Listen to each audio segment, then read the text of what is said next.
in our territory. He's still very much part of our family, and he's going to share a personal word with us right now. Thank you.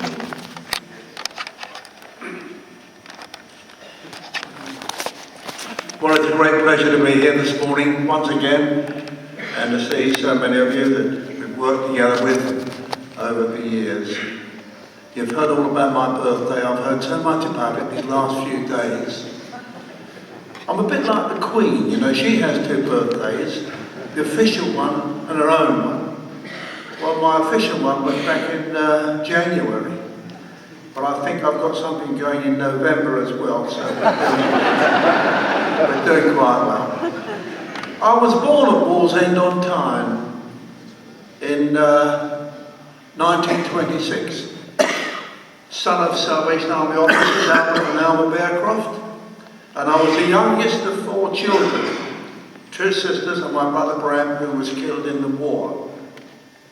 My dad taught me to play a cornet at a very early age, and my first live performance was with the YP band Caroling. I only knew one piece. It was the tune Sorley, which was in the old carol book, to which we sang the words while shepherds watched. Of course, we didn't play it at every stand. So, you know, I keep thinking, you know, is it Sorley we're playing now?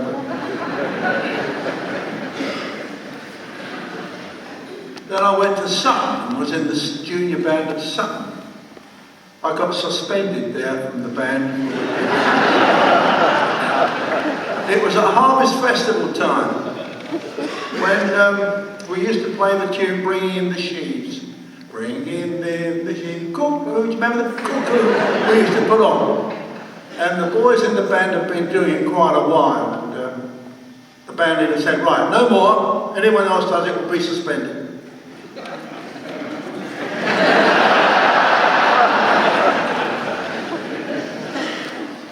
The old devil's everywhere, isn't he?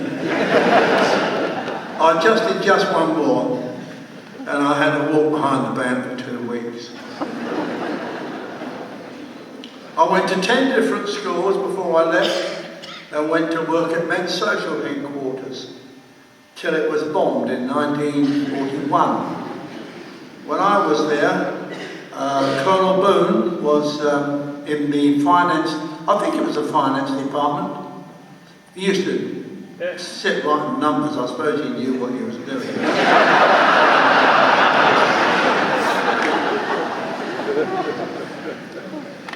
My job was to take messages from Men's Social Headquarters to IHQ, which was in Queen Victoria Street, the old building, the very old one, which had, curiously enough, a rubber floor. I was always fascinated, I suppose, so you wouldn't make a noise as you went into the place.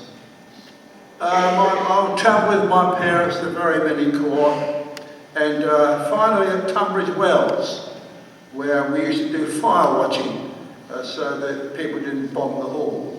I don't know what we'd have done if they hadn't. Our job was to watch and see what happened. Then I left home and went to live in Southall, where Bandmaster Tom Jordan got me a job at Heston Aircraft. Hitler was still doing his stuff, and I realised I'm going to do something about it. So I volunteered and joined the lifeguards. Now in America, you say the lifeguards, they think it's people who rescue you if you're swimming. And I keep nothing to do with the lifeguards. I volunteered. I wasn't actually called up. I thought I was too patriotic before then, so I went and joined. As soon as I got into the barracks at Combermere in Windsor, I knew I'd done the wrong thing because someone was shouting at me. As soon as I entered the gates, people were yelling at me. Anyway, I did my recruits training, and I heard the band practicing somewhere. And I thought, oh, perhaps this is the way out. So I asked for an audition, which I got. I shall never forget it in my innocence. I was to go in before Colonel Albert Lemoyne, who was the musical director, and play something on a cornet. And I was marched in, left, right, left, right, left, right. And I still had my cornet in the case. And the man that marched me in shouted at me because I hadn't had the cornet out ready to play it. The colonel said, "What are you going to play?" And I said, "Oh, I'm going to play a solo called At the Cross Where I First Saw the Light." At the what, he said.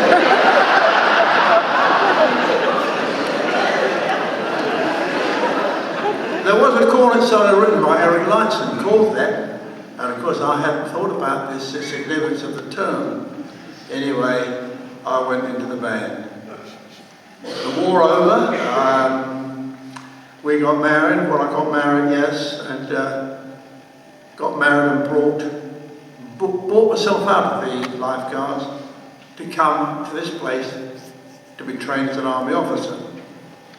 I was married by then, and I was earning my living by playing a few pit orchestras here and there, and the candidate secretary discovered this and called me in for an interview. It wasn't the place, he said, for a candidate to be earning his living. I said, "Well, I think it's about all I can do." He said, "We'll get you a job with the Salvation Army Assurance Society." So I became an agent. I wasn't very good, I must tell you. I'd knock on the door and say, "I suppose you don't want any insurance?"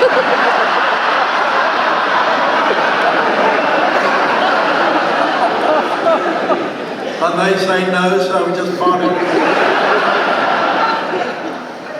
So then in 1950 we came here to the training college. I had an interview with the principal on the first day I was here, Commissioner John Blake. He said to me, "Forget music, put it right out of your mind. You won't need it anymore." Good job I didn't listen to him. We were here for 9 months, then commissioned to Audition in the Channel Islands. Didn't have a visit from anybody. We were just there 12 months. No DC came, no THQ people interfering. We were quite on our own. I was the territorial commander.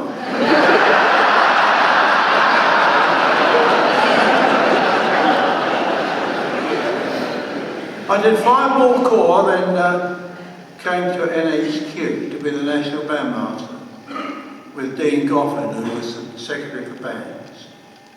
And later on, Brindley came as the Secretary for Bands, and we worked together. I was away doing band rehearsals and meeting bandmasters and songster editors every 2 weeks. And then I'd come back for 2 or 3 days, then go off on tour again for another 2 weeks. I would meet 7 bands a week and lead 2 weekend meetings, back for a few days, and then off again. It was a tough job. 7 billets every week. Some were good, some were otherwise. I can remember going to one where I went into, it was cold, but it was cold weather. I went to the bedroom, the windows were wide open, and the curtains were like this, you know. I got into bed and I was quite cold, I really was. I didn't know what to do. There was a carpet on the floor, so I quickly put it over the bed. And what happened, of course, in the morning, usually you had a cup of tea brought to you, and I heard the lady knock the door, I said, "Hang on just a moment," while I took the carpet off and straight over before she came in. Of course, many of you here will know we had many conversations together about the army and what we ought to be doing. I remember at the, I think it was when we had the Festival of Gospel Song, the first one, at the Royal Albert Hall, and Dean Goffin said to me, you know, we'd worked hard to get this thing ready, and we're just about to come in through what used to be the tunnel into the hall.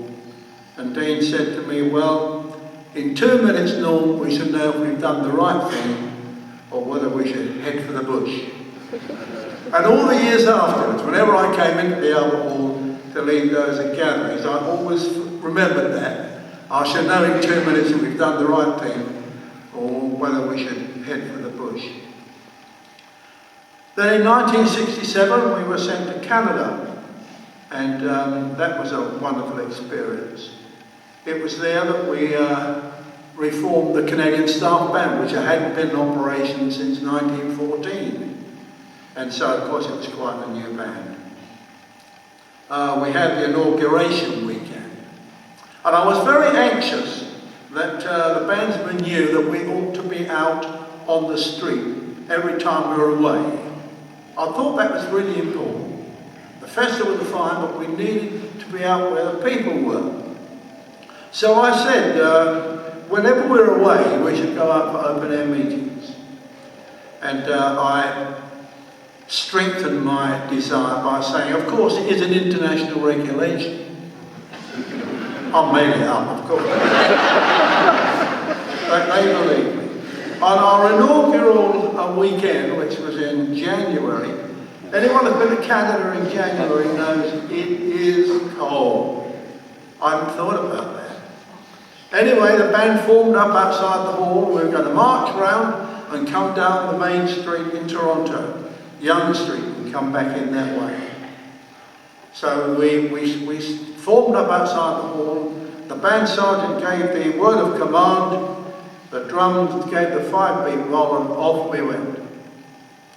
I think that the march had got about 4 bars in, and the trombone stopped. And I thought they're trying to tell me something. I didn't look round. A few more bars and the baritones and the horns had gone. Then the cornets and finally the basses. Drums still going, we're still marching. I hadn't realised that the instruments would all freeze up.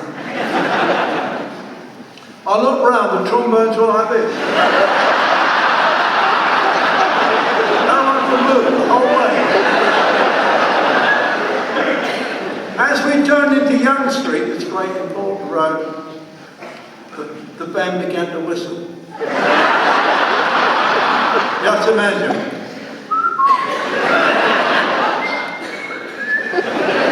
Like the bridge on the River Kwai. Well, then I came back to London in 1976 and as Secretary for Bands and Songsters, and worked with Trevor Davis, John down here, Howard Evans, Joy, and June, who's sitting there this morning. Always touring, always working. I was on the Songbook Council, the Music Boards, the Musical Councils, the Bands and Songsters, and so forth.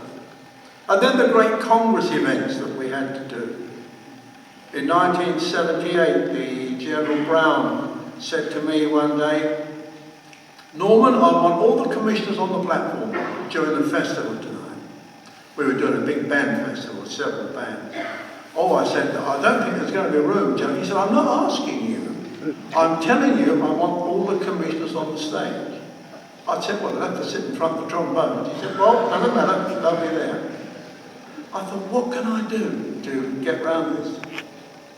I got a young lady to go to the door, and as the commissioners came in, she said to them, do you want to sit crowded on the platform, or would you like to go and sit in the royal box? Now, don't say that the Queen will be there, and don't say she won't. And all the commissioners that came in, they said, oh yes, we'd like to sit in the royal box. I think there was only 2 commissioners on the platform. The General said to me afterwards, where were they? Well, I said, you won't believe this, General, but they all wanted to sit in the royal box.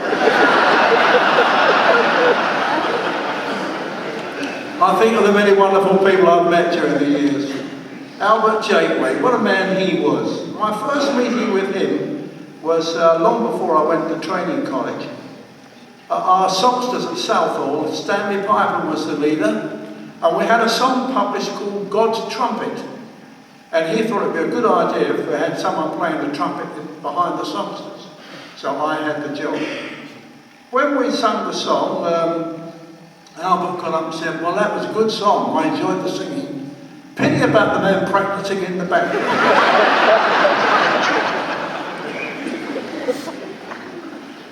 Well, I was in some meetings with Ray down here, and Commissioner Ron Cox about the possibility of a staff songstress being started here. And I was actually at Star Lake in the USA at a music camp when I had a call. The General wants to see you immediately you get back. And it was to ask me to form the ISS. Well, our days have taken some wonderful things. The Royal Albert Hall, I always think about it. I was thinking about it last night as we were there. We had the chorus singing once when the fire brigade turned up. Anyone remember the fire brigade coming? They came in, I don't know, someone had told them there was a fire in the organ loft. We just kept singing, they came in and then went out again. No one noticed them, perhaps. I remember people queuing to come to the mercy seat as we sang the old song, Cleansing for Me. I can remember an occasion when General Kitchen, we had a young man called Kevin Platts singing a lovely song, and with male voice accompaniment. We had an all-male chorus that year. And as I'm conducting this, General Kitchen passed me a note. It's very hard to conduct and get a note and read it and see what it said, but I had to do it because he was the general. So. It said, "Sing the last verse again." Now, how am I going to get my message to 600 or 700 men singing up there? So I did the old thing, went like that, and they did. They sang the second verse again. General Brown conducted our retirement at the rink, where we remembered Butlins and so many other things. What wonderful experiences, what opportunities. And I have to often say, why me? When I met people like Catherine Baird and Mrs. Holbrook and Ivy Morby and so many saints, the list is endless. Well, we had some happy years in retirement in Bournemouth before Jill went to heaven, and I thought life had ended. What a wonderful wife she had been to me, and kept me straight when I needed keeping straight, and became a friend and a helper to so many new people here. Well, sometime later I got an invitation to go to New York for what they call a profile night. That's where they play your music, the New York Star Band, and it's that kind of thing.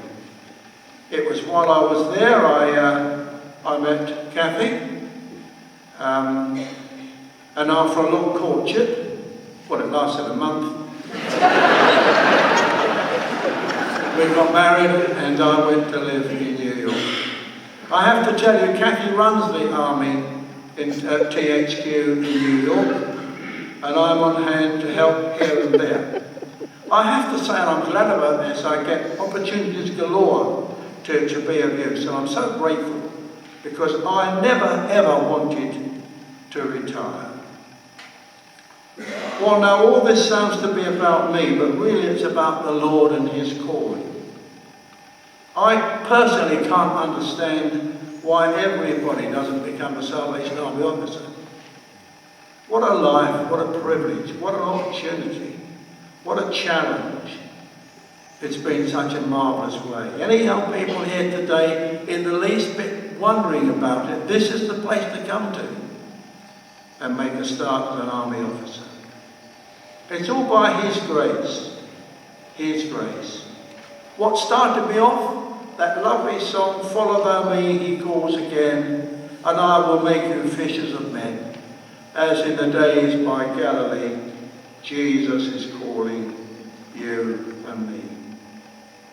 I have to tell you, I'm a bit worried these days by some of the things that I see. I wrote an article for the Salvationist, and this is what it said. How odd that the army was at its best when people didn't know we were a church. I wrote that because I discovered so many people want to keep saying, we'll keep telling them we're a church. There was a time when we didn't need to tell them because they saw us so often when we were out in the streets with the good news of the gospel. People say, well, it's hard today because there's so much traffic and so forth.